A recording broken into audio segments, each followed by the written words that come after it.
Welcome back to my channel. अगर आप इस चैनल पर नए हो तो चैनल को लाइक, शेयर एंड सब्सक्राइब ज़रूर करिए। तो चलिए कहानी की शुरुआत करते हैं। ये बात है 2015 की, जब मैं अपनी आगे की पढ़ाई करने के लिए नए शहर में चली गई थी। सब कुछ इतना सडनली हो गया था कि कुछ समझ ही नहीं आया। एडमिशन की प्रोसेस में पूरा दिन चला गया। रिटर्न घर आने के लिए उसी रात की ट्रेन थी। मुझे लगा था दोपहर तक एडमिशन की प्रोसेस कंप्लीट हो जाएगी और उसके बाद रूम भी देखना था रहने के लिए। कॉलेज का एक हॉस्टल था, लेकिन वो सिर्फ फर्स्ट ईयर के बॉयज़ के लिए था।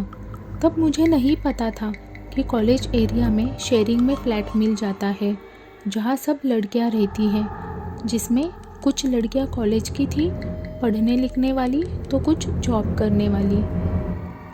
मेरे अंकल की मदद से एक रूम मिल गई थी। मुझे तो वो रूम बिल्कुल पसंद नहीं आई थी, बट ऑप्शन नहीं था क्योंकि वहाँ का इतना अभी तक मुझे कुछ पता नहीं था। वैसे वो रूम अच्छे सोसाइटी में थी, लेकिन दिक्कत ये थी कि वो रूम फर्स्ट रो के लास्ट घर के पार्किंग के बेसमेंट में थी, जिसमें सिर्फ एक हॉल, एक किचन था। बेसमेंट में होने के कारण हमेशा किचन की लाइट ऑन रखनी पड़ती थी और रूम के पीछे एक छोटा कैनल था, उसमें से पानी बहता था। वहाँ शिफ्ट तो हो गई। दिन का आधा समय तो कॉलेज में ही जाता था। लगभग 4 बजे तक रूम पहुँच जाती थी। कॉलेज वैसे दूर था, सुबह बस से जाती थी और रिटर्न आते समय पैदल, क्योंकि रूम पर जाकर करने के लिए कुछ होता नहीं था। रिसेंटली कॉलेज स्टार्ट हुआ था, इसीलिए पढ़ाई भी कम रहती थी। रूम पर ना तो टीवी थी और ना ही उस समय में इंटरनेट ज़्यादा यूज़ करती थी, इसीलिए जितना लेट हो सके उतना लेट कॉलेज से निकलती थी। उस रूम में एक बात बहुत अजीब लगती थी मुझे। जैसे ही रूम में एंटर होती, मेरा बिल्कुल भी मन नहीं लगता था, ना तो पढ़ाई में और ना ही मोबाइल पर टाइम पास करने में। बस मन करता था ब्लैंकेट ओढ़कर सो जाऊं। बाहर चाहे कितनी भी गर्मी क्यों ना हो, रूम हमेशा ठंडा रहता था, शायद उस कैनल की वजह से। जब से उस रूम में शिफ्ट हो गई थी, तबीयत ख़राब रहती थी। कॉलेज भी बहुत कम जाती थी। कभी बुखार, तो कभी सर दर्द, तो कभी पेट में दर्द। हमेशा रात को करीब 1:30-2 बजे ऊपर के फ्लोर से किसी पत्थर की आवाज़ें आती थी। रूम के ऊपर ओनर रहते थे, जैसे कि कोई पत्थर गोला फेंक में रहता है वैसा, जो इस कोने से होकर उस कोने में जा रहा हो, रोल होते होते वैसी आवाज़ें आती थी। 1-2 बार तो मुझे लगा बच्चे होंगे, खेल रहे होंगे, लेकिन इतनी रात का कौन से बच्चे खेलते हैं, और वो भी ऐसी आवाज़। थोड़ा अजीब था। स्टार्टिंग में तो इतना ध्यान नहीं देती थी नींद में होने के कारण, लेकिन ये आवाज़ हर 2-3 दिन बाद आती थी। और सबसे शॉकिंग बात, जब मुझे पता चला उनके घर में कोई छोटा बच्चा है ही नहीं। धीरे धीरे मैं वहाँ पर डिप्रेशन में जाने लगी थी। जब मैं कॉलेज में रहती थी तो बहुत एनर्जेटिक फील करती थी, बहुत पॉजिटिव वाइब्स रहती थी, लेकिन रूम के अंदर पूरी नेगेटिव वाइब्स, लो एनर्जी, मन उदास रहता था। एक दिन तबीयत ख़राब के कारण मैं कॉलेज नहीं गई थी, बस पूरा दिन रूम पर सो रही थी, बिना कुछ खाए पिए। आँखें नहीं खुल रही थी। करीब शाम के 6 बजे मेरी आँख खुली और जो मैंने किचन में देखा, आज तक मैं उसे भूल नहीं पाई हूँ। किचन में ट्यूबलाइट के नीचे एक 6-7 साल की लड़की थी। फ्रॉक पहने हुए थी, बाल खुले थे, गर्दन नीचे और आँखें मेरी तरफ थी। मैं थोड़ी देर उसे ही देखती रह गई। मुझे कुछ समझ नहीं आ रहा था। मैं हिल तक नहीं पा रही थी। मेरी बॉडी मानो पैरालाइज्ड हो गई थी। मैं सोच में पड़ गई, आखिरकार ये लड़की यहाँ आई कैसे? डोर तो अंदर से बंद है। मेरी आंखों से नींद जैसे जाने का नाम ही नहीं ले रही थी। मैं फिर से सो गई और सीधा सुबह जाकर मेरी आंख खुली। उसी दिन मैंने तुरंत रूम खाली कर दिया और अपने फ्रेंड्स के साथ कॉलेज के पास ही शिफ्ट हो गई। जब मैंने रूम चेंज की, तब से मैंने एक दिन भी कॉलेज मिस नहीं किया और ना ही कभी मेरी तबीयत ख़राब हुई। पता नहीं वहाँ पर ऐसी क्या नेगेटिव एनर्जी थी। शुक्र है मैंने समय रहते ही रूम चेंज कर दिया, वरना पता नहीं मेरे साथ क्या ही होता। ना कभी मैंने इसे अपने फ्रेंड्स या फैमिली के साथ शेयर किया। क्योंकि शायद वो मेरी बात कभी नहीं मानते और मेरा मजाक बनाते, और ना ही मेरी हिम्मत थी उस घर के ओनर से शेयर करने की। उस बात को आज 7-8 साल हो चुके हैं, लेकिन मैं आज तक नहीं भूल पाई उस इंसिडेंट को, उस अनुभव को। क्या कभी आपके साथ ऐसा अनुभव हुआ है आपके जीवन में? क्या आप मानते हो कहीं कहीं जगहों पर नेगेटिव एनर्जी, नेगेटिव वाइब्स होती है? कमेंट में ज़रूर शेयर करें। तो चलिए अगली स्टोरी पे। मेरा नाम रोहन है। ये कहानी मेरी और मेरे पापा की है। जब मैं 7 साल का था तब की। पापा सरकारी कर्मचारी थे।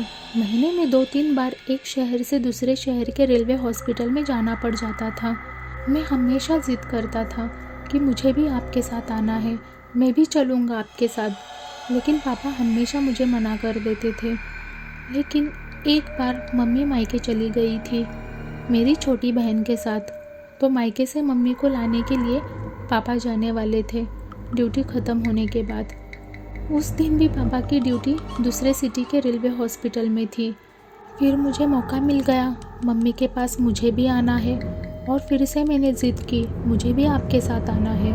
इस बार पापा मना नहीं कर पाए, क्योंकि मम्मी ने भी बोला था पापा को आते वक्त रोहन को भी साथ लेकर आना। मैं बड़ा खुश, मैं चला गया पापा के साथ। पापा का काम था, जो बड़े डॉक्टर होते हैं या फिर जो DRM होते हैं रेलवे में, जो सबसे ऊंचा पद रखते हैं, उन्हें एक सिटी के रेलवे हॉस्पिटल से दूसरे सिटी के रेलवे हॉस्पिटल में पहुंचाना। उस दिन पापा का काम हो चुका था, तो वहीं से मॉर्निंग की ट्रेन से पूना जाना था मम्मी को लेने। तो रिटर्न घर नहीं आए, हम उसी हॉस्पिटल में रुक गए। रेलवे के कर्मचारियों को आउट हाउस मिलता है रेस्ट करने के लिए, तो वहीं पर हम रात को सोने वाले थे। रात के कुछ 10 बज रहे थे। मैं और पापा हॉस्पिटल के एक बेंच पर बैठकर खाना खा रहे थे। तभी एक मेट्रन आ गई चिल्लाते हुए, कितनी बार बोला है सबको यहाँ पर खाना खाना मना है, समझ में नहीं आता क्या? पेशंट का वॉर्ड है पास में, यहाँ खाना नहीं खाने का. कळत नाही लोकांना कुठे जेवण करायचं कुठे नाही. सोबत लहान बाळ पण आहे. Ward boy. वो उम्र में बहुत बड़े थे, इसीलिए पापा ने भी कुछ नहीं बोला. उनका भी तो सही था. हॉस्पिटल में पता नहीं कैसी कैसी बीमारी वाले लोग आते हैं. तो मैं और पापा खाना खाकर सोने चले गए. लेकिन उस रूम में फ़ैन बहुत स्लो चल रहा था और मच्छर के कारण मुझे नींद नहीं आ रही थी. तो मैंने पापा को बोला, पापा मुझे नींद नहीं आ रही है. तो पापा के साथ मैं चला गया बाहर गाड़ी में सोने के लिए. थोड़ी देर हो चुकी थी. मुझे वो मैट्रन फिर से दिख गई. बाहर टहल रही थी अंधेरे में. शायद खाना खाकर घूमने आई होगी. थोड़ी देर बाद मैं सो गया. उसके बाद जो हुआ वो मेरे पापा के साथ हो गया. मैं तो सो गया था. लगभग रात के 2 बज रहे थे. गाड़ी के पीछे का दरवाज़ा किसी ने खटखटाया. मैं तो पूरी गहरी नींद में था. मुझे कुछ सुनाई नहीं दिया. पापा ने पहले तो ध्यान नहीं दिया. फिर से साइड वाला डोर किसी ने ज़ोर ज़ोर से खटखटाया. पापा ने उठकर देखा तो वही मैट्रन थी जो कि चिल्ला रही थी, रेलवे का रेस्ट हाउस छोड़कर यहाँ पर कौन सोता है, समझ नहीं आता? आप तो बड़े हो ना, साथ में बच्चे को भी लेकर सो रहे हो. पापा ने सोचा क्या दिक्कत है इस औरत को जो शाम से सिर खा रही है किसी न किसी कारण.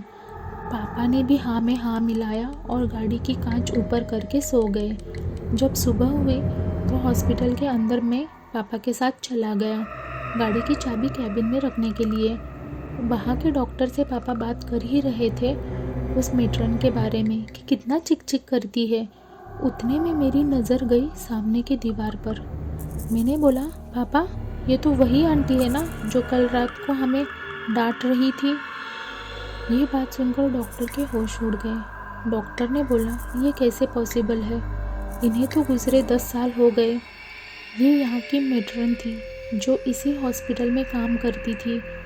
उन्होंने अपना पूरा जीवन पेशेंट की मदद करने में बिताया और एक दिन ऑन ड्यूटी ही उनकी हार्ट अटैक से मृत्यु हो गई. मैं तो उस वक्त छोटा था, मुझे कुछ समझ नहीं आया. लेकिन पापा को विश्वास ही नहीं हो रहा था. जो 10 साल पहले मर चुकी है वो ही कल रात को पापा से बात कर रही थी. वो कहते हैं ना, कुछ लोग अपने काम को लेकर बहुत प्रामाणिक रहते हैं, तो वो मेड्रन मरने के बाद भी अपना काम कर रही थी। उसके बाद भी वो और कुछ लोगों को दिख चुकी है, लेकिन कभी किसी को हानि नहीं पहुंचाई। अगर आपके पास भी ऐसी कोई स्टोरी है तो आप मुझे मेल कर सकते हैं। नेक्स्ट स्टोरी आपकी रहेगी, लिंक डिस्क्रिप्शन बॉक्स में मिलेगा। ऐसी ही और कहानी के लिए लाइक, शेयर एंड सब्सक्राइब ज़रूर करें। धन्यवाद।